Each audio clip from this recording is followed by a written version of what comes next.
What is up? What is going on, everybody? Welcome back and welcome in to a little bit of a late Seattle Mariners post-game recap. But the Mariners do defeat the Kansas City Royals last night 3-2. As always, before I go any further, like the video, comment your thoughts on the team and the game down below, and don't forget to hit that subscribe button if you are new or lurking. Apologize. This is, again, going old school on the phone. Apologize for the video not being as good quality, and this one will be a lot quicker of a video, as well as I'm on a little bit of a family vacation, but wanted to go ahead and get the post-game recap in.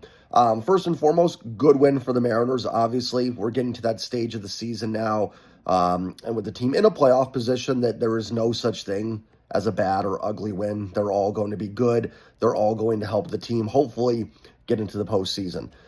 Number two, right now, especially as we get towards the end of this 17 game and 17-day stretch, I am a little bit sympathetic to the fact this team may be just a little bit gassed and out of energy. So when things aren't quite dialed in, but they're finding a way to get the W, that's important.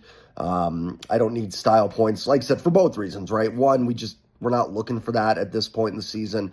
And two, they have played a lot of games in a lot of days. So I think that the team does deserve some credit for that and finding a way to battle in a game that it honestly didn't look like they were going to win there for a while. They got down 1-0 early. The Royals do to the Mariners what the Royals do, where they just kind of scrap out a run, find a way, and it looked like it was going to be, again, I talk about one of those games for the team. But they battle back, find a way. Randy Arozarena stays hot.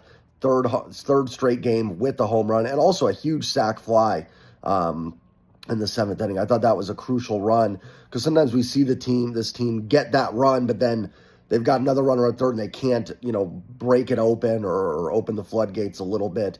That was a huge sac fly for Randy, which did essentially win the game for the team. Julio is struggling. There's no doubt about it, but he does find a way to get the ball in play, hit it hard, and get the go-ahead run in.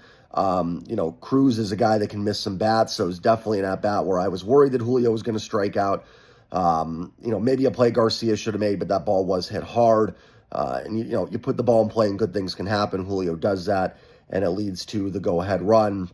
And like I said, Randy's sac fly ends up being the winning run. Some frustrating moments. They did have the bases loaded, I think, in the fifth, and couldn't come through. That was Julio flying out in that at-bat. So the offense was frustrating at times. But again, this is the Royals team that I've talked about. Really good overall run prevention, good pitchers, and good defense. So it's not a team. This is not the series the Mariners are going to put up 8 to 9 runs and win games. They're going to have to win games how they've done it in the 2 out of 3 that they've won, right? They were able to get to walk a little bit and put up some good offensive numbers, but good pitching held the Royals in check. Same last night, right? The pitching did its job, and the offense found a way to do just enough. I think that's how you need to beat a team like Kansas City. On the pitching side, Logan Gilbert, again, I think looks really good, right? Like, the stuff looks fine. The overall numbers are really good. 7 strikeouts and 4 2/3. He's just not getting deep into games, which has been frustrating. One, it's frustrating because it's taxing the bullpen. And two, it's just frustrating because we want to see Logan Gilbert go deeper into these games, and he hasn't been able to. Again, 17 games, 17 days. This is Logan's third start in that stretch. So I can, again, certainly understand being a little bit gassed. Some of it, too, is just, he's getting a lot of strikeouts, and the more strikeouts you get, the longer at-bats last. And teams are just fouling off pitches and extending these at-bats. So I do wonder if some of this is just, again, I talk about this all the time, a kind of poor sequencing, that Logan's actually been fine. It's just teams are kind of fouling off some pitches, a little bit of just bad luck, potentially. But this has been a bit of a pattern for Logan this year. We need him to start going 6 or 7 innings as we get closer towards the stretch run here, right? Because we were past the halfway point. So it doesn't have to be 7, 8 innings every start, but needs 6, right? You need 6 from Logan there. Gabe Spire, again, fantastic. Last few outings from him has looked as good as he did back in April. Vargas had a nice inning.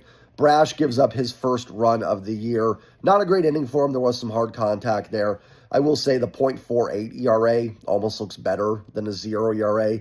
And I think the reason for that, I've heard people say that too, is that 0 could be, you pitch 3 innings. But when you see .48, it's like, whoa, this guy's logged a handful of innings and is running an ERA this low. So wasn't going to run a zero ERA all season. Eventually, Brash was going to give up a run. Was able to strike out Caglione and get Waters as well. So got out of it, in the long run, no harm, no foul. Not Brash's best inning, but it happens. And then Munoz locks it down in the ninth. It's been a while, I think, since we've had an Andres Munoz save on this team. Cal Raleigh elected the starting catcher for the American League All-Star team. Congrats to Cal. Great news. I mean, not shocking, but obviously well-deserved.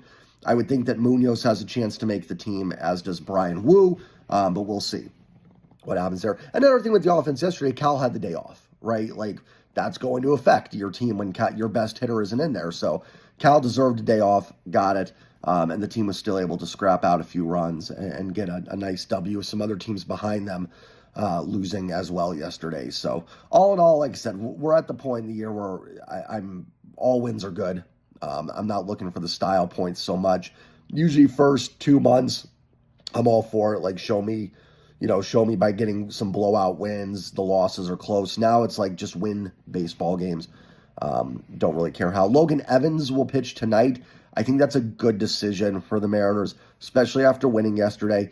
No, it's not them throwing in the towel, but they've played so many games in a row. I think it's a good idea to push Brian Wu back an extra day and give every pitcher an extra day rest here.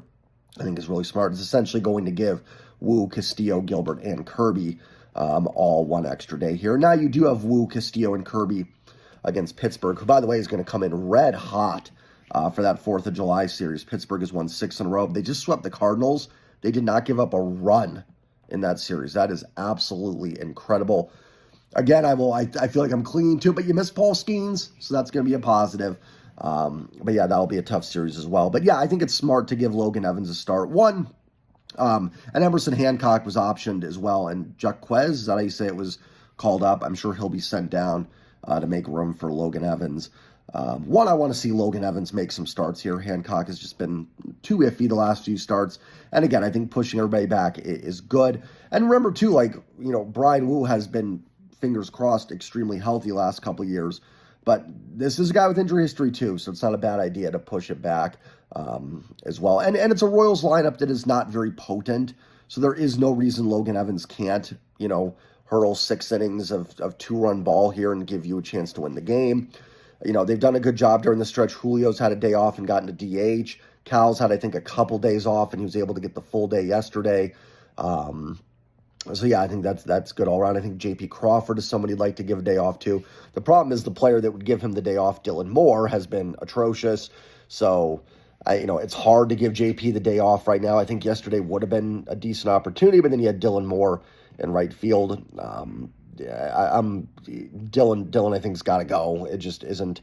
It's just not happening. I'm at the point. I don't know. He's got an option. I mean, you got to do something. I think I'd rather have Leo Rivas up at this point. I don't know what's going on there with Dylan Moore, but it continues to be poor. Mitch Garver had a couple hits yesterday. Good to see him kind of stay locked in. I do think his bat can be important for this team as they face left-handed pitching here down the stretch in the final half of the year. So hopefully he can contribute. And yeah, just a solid W, right? Not one that you're going to remember at the end of the year, or if you're watching playoff baseball and the Mariners are in it, it's not one that you're going to go, oh, remember that 3-2 win over the Royals? But it's the kind of W's they need. So hope everybody has a great day. I'll be back either tomorrow morning or tonight for the post-game recap. Decent chance maybe tonight's doesn't happen because tomorrow's an afternoon game and everything like that. So just bear with me. Like, comment, subscribe. And as always, go Mariners. Peace.